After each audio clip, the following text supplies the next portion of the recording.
I think it's fair to say that the relationship between testers and developers has had a shaky past, and I think testers have to carry a lot of the burden for that. It's very easy to come in and to look at somebody else's work, and if you all you do is you spend your time criticizing it, finding the mistakes made in it, and pointing those out, it's easy to fall into the trap of thinking that you're smarter than the person who's made that thing, or that those people are not incredibly competent people.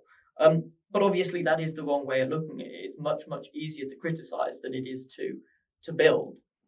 And I think one of the things that we really need to do is take a sort of look at ourselves as a cybersecurity community and say, what is it that developers are doing? What is it that makes their lives hard? And why is it that they are making these mistakes? And to appreciate that probably part of it is that our failure in communication, our failure in making, in giving clarity to the kinds of risks that they might be introducing and the kinds of tools that they might have in order to prevent those risks, that's one of the causes for those risks being introduced in the first place.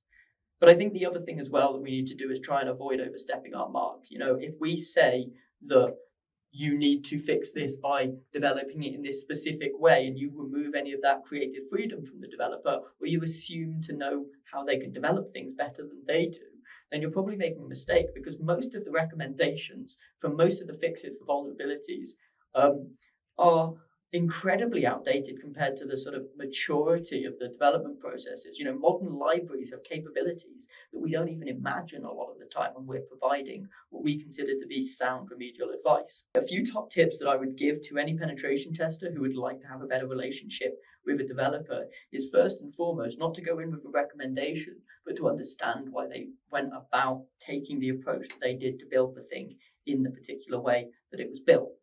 And then after that, to discuss with them the recommendations that you think are appropriate, not assuming to tell them that those are appropriate, but asking them, hey, could it be done in this way? If not, why? And what would you suggest that we do?